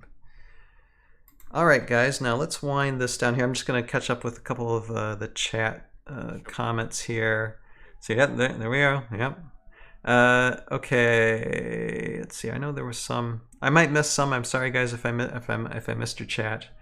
Let me see here. Erbil saying, I don't know if I read this or not, but I think it's fine for Dan to not be good. Yeah, I feel like it's the most fun unit to face. So if he would be good, games would be less fun. Yeah, I think so. Yeah, you need to try to find your balance for these things for sure. Teamski says they would be just as effective as fielding the Elf Wizard army. Not. Somebody's a comedian tonight in the chat, people. Someone's a comedian tonight in the chat. I like elf pods, but they're not good. yeah. Derek says, I agree with you, Arable. I love that not every unit is some game-changing champion. Yeah, that's the beauty of Heroscape. Let me see here. Let me get... Oh, Justin saying in quotations, what happened to the old bank? It was beautiful. People kept robbing it. Small price to pay for beauty. Butch Cassidy and the Sundance Kid, which if nobody's seen that movie, watch it. It's a classic. It's definitely a classic. Let's see here. Exile is saying, I feel like a pronunciation guide for Heroscape is needed, but would also be controversial. Exile, guess what? That wish was already granted years ago because me and Jeremy did just that. We actually did a couple live streams worth, and just go back in the video archives of the Tales of How YouTube page. We did go through that. We might have to approach it again sometime in the future to maybe give an updated version because we are getting new Heroscape sometime. But yeah, it's embarrassing. It's embarrassing because I mean, okay, like I worked. Jeremy definitely was a lot more or less beard back then, but you know. Oh yeah, I was much younger, but no, like I remember doing a lot of research for that particular subject. So you had asked me, and I was looking some of that stuff up. And this is where if anyone has ever had the question, the age-old debate about Yandar and Jandar comes from that video. Because I did the research on Old Norse, and I found out they pronounce their J's with a Y. Created the debate for that, yeah. Like that's how Old Norse is spoken, right? And the sound continues to exist in Icelandic, right? So I was like, it's Yandar, right? Just like the Jotun. And everyone's like, no, it's Jandar. I'm like, no, you don't understand. It's an Old Norse name, therefore it should be Yandar. And then, so we even put it in the show, right? It was even in Tales of Valhalla. Raylan says Yandar. And then we finally get to ask. You know, we finally get to ask Craig Van Ness through. I think we asked Craig Van Ness through Chris because we were working with Chris at the time. Yep. And we were like, okay, you need to help us out. Is it Yandar or Jandar? And he's like, it's Jandar. And I'm like, I like for years I fought that point, only to be derailed by Craig Van Ness himself. And I'm just like, all right, fine, it's Jandar. So yeah, in terms of controversy, I started one. So do all the research you want, Jeremy. The Jandar or Yandar. Our home. Utgard. No. I like Utgard though. I like that name. That's fine. You're allowed to be wrong. I mean, that's well, and I think this is one thing that we concluded, me and Jeremy, when it came to like the names. Real quick before we wrap this stream, is that on Valhalla you have so many diverse groups of people from all over the universe, all over time, and when it comes to translating, you are gonna have your different ways of people pronouncing and saying things. So it kind of makes sense that people are going to say things different way depending on what class, what race, what language they have. I mean, like Valkyrie General's name in like a Solborg race could come out just electronic beat bops like R2D2, and that's what it means in their language. So yeah. Yep. And so we love showing that little bit of diversity in the show for sure. But how about we wrap here? It's here. Oh boy. Okay, we got a marital conflict in the chat a little bit, but anyway, I love you guys from Excel. How about we wrap the stream and just go ahead and guys plug your channel, and we can give some thoughts on the backstage after the stream's done. So Jeremy, go ahead. So yeah, I'm glad I got to make a little bit of the show. Unfortunately, like I said, transportation issues. Not to make it personal, but Uber lower your prices. That's not cool. I was trying to. It was just like I tried to reduce the prices by walking, and then they surged it, and I was like, oh, I hate you so much, and so ended up being late as a result. But I did get joined to talk about one of my favorite characters, which is Cyprian Ice and Wine. So that did kind of balance out all the ick with that, and I was glad to at least make those. You know, just not to be biased in any sort of way, but I do have a particular preference towards referring to the character bios. That's my part of the show I enjoy to get super into. So yeah, I'm glad I was able to come and join up that bit. But I do know that you probably had a really good. I mean, Mike, you got some good stuff. I love listening to you talk about Heroscape. Man, your brain's big, and it's like it's just awesome to hear because coming from the ScapeCon stuff you run and all that, it's like I know what you're talking about. So it's like I didn't even think about that before because I'm sitting here. I just read the narratives. Like these guys look cool, but then how do you play them? We go to Mike for that. So good stuff. Always good to see you on the show. And yeah, just I'm pretty sure you all had a really good conversation. Probably got to catch that up later, but I'm stoked to see whatever that is leading up into it. We got into Renegade What a little else? bit, but yeah. Yeah, no, yeah, for sure. That's because Renegade Con right around the corner. We got more Heroscape to be announced June 14th, so that's super exciting. The As far as stuff that I did this week, I didn't really get to make too much on my end, but I did get to.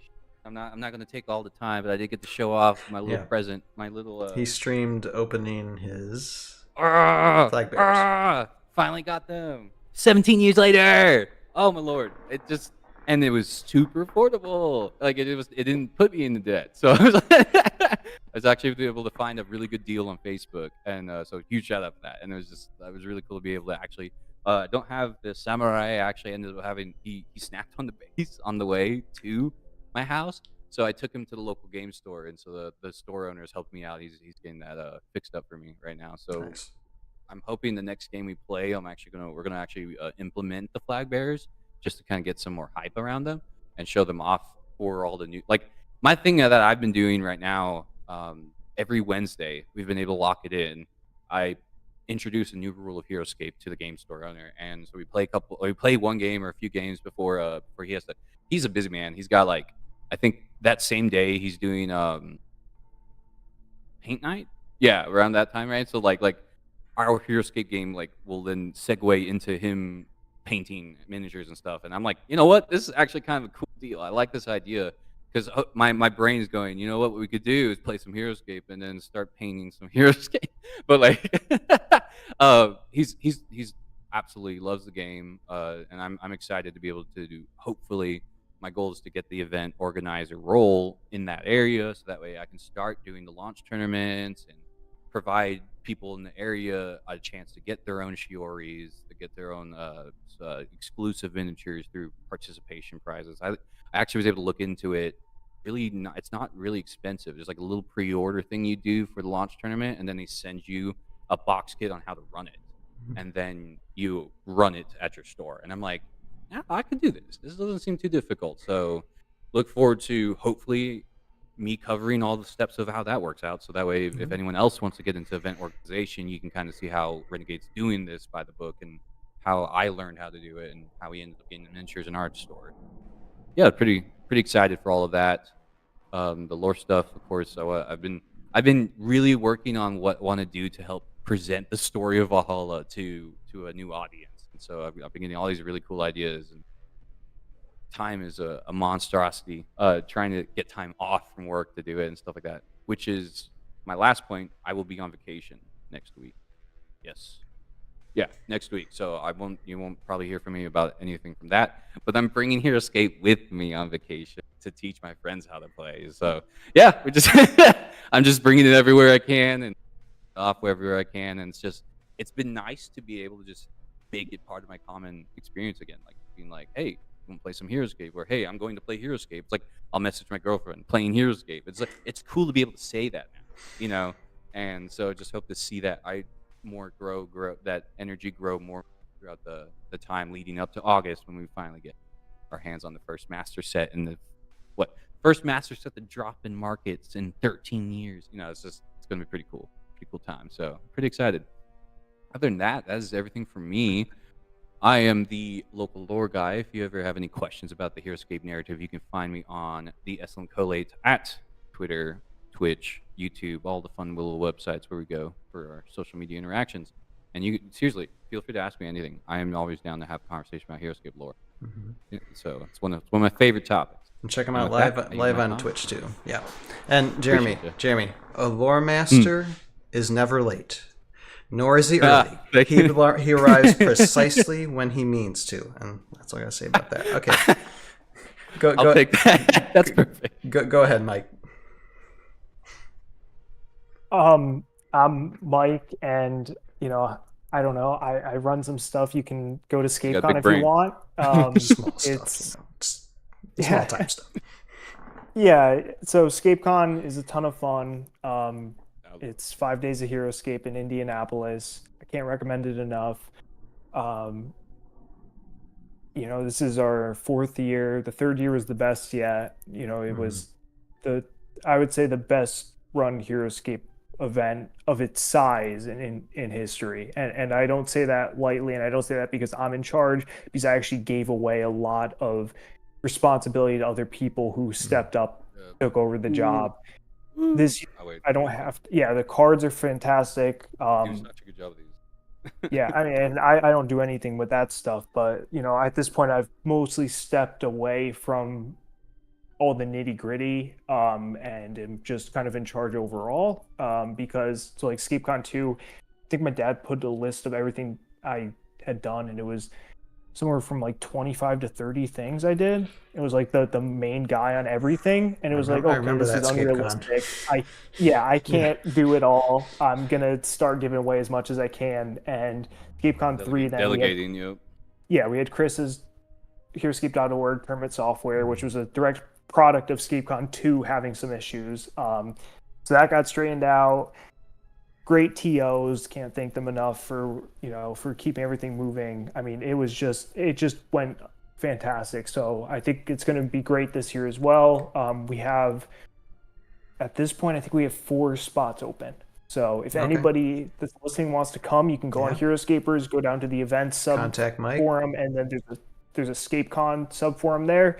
We've got 4. I believe right now it's 4. And so even I if don't know if we'll sell out, but even if like you can't go the 5 days, you can still like enter in to go for like Yes. a day or something. So please consider it. If you can, like, oh, I can't afford the 5 days, you can still go in for like a day or two. There are those options as well. So definitely, I don't have a link in the description below, but just type ScapeCon Heroscapers on Google, you'll find it. It's pretty easy to find that thread.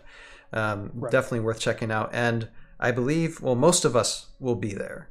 And we love to see you there for sure. But yeah, thank you, and definitely check out the podcast Casters of Valhalla as well, because they really get into in depth. They way more than the ToV podcast does, and they talk really about good things. If you want to up your I'm about to say ToV, your Heroscape game.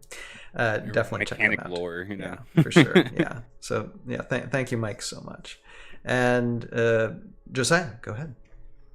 Yeah, well, I'm Josiah, otherwise known as the Roguescaper. I don't really do that much, but but I have a channel where I do a lot of painting, a lot of if you're kind of more in the creative sphere and you're really looking to just kind of we talked about painting dwarves, or printing or redesigning your own game, making it a lot more affordable and make it look as good as possible. I really try to focus on that. And I also have some interviews with other content creators. Derek in the chat just finished one with him, which was really great. Yeah, it was really good. And so if you're a content creator, feel free to reach out to me. Whether a content creator or do anything creative in Heroscape, definitely reach out to me. I'd love to talk to you. I'm learning so much and having some just great conversations there. Big news for me, I've received some figures from Renegade to provide you all with painting tutorials before launch. So expect those coming in July. And That's awesome. Congrats. It's been kind of crazy. That's super cool. And other than that, just I got some really fun things on the back burner. I'm going through my backlog, and you were talking about some flag bearers, Jeremy. I got some really fun. I hired a artist to make some concepts for the wave, like the next wave of flag bearers. So I'm going to be talking about that, and I just it's just a great time to be a skate fan right now. So let's go. If you're interested in any of that kind of stuff, or if you just want to hang out and talk about Scape, you can find me in the forums. I'm there a lot, and you can subscribe to my channel or check out my Instagram where I post paints and pictures of Scape stuff pretty frequently. So I yield my time there.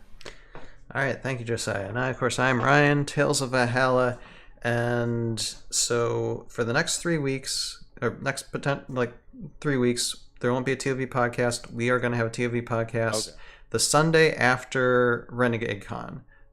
So we'll have something going on that Renegade Con Friday, and then that following Sunday. So a few days after, we'll have time to collect our thoughts, and then give a discussion about whatever they release or say it's going to be released, and say what we think there.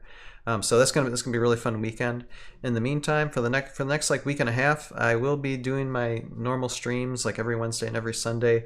Usually, when it comes to stop motion animations, playing Heroscape or something of that measure. So please join me. We usually have a lot of conversation with people in the chat, and it's always lovely when you guys can join. And I basically talk, and then I don't do what I plan to do that night, which is always fun. No, I love anybody who can join, and just we just start having conversations. It's great.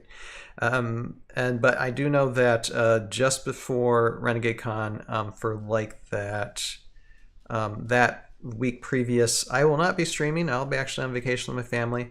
The summer has started, and it's going to be starting with just like a slow burn. But when it comes to, we're going to be ramping up to ScapeCon as well as Gen Con.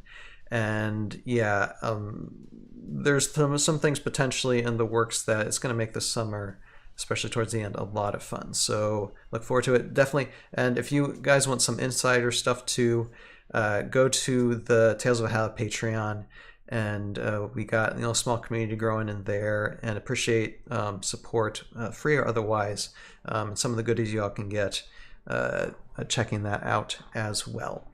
But with that, I thank everybody for watching, everybody in the chat, and see Derek saying, when it comes to Cast of the Valhalla, Garanex is on that one. Yeah, I do not know who that person is, Paul, but yeah, he does show up there, I think, on casters sometimes, and he's a great guy, and he understands the ribbing. He understands the ribbing. But I thank everybody who's commented on the chat. Always appreciate everybody's live viewership.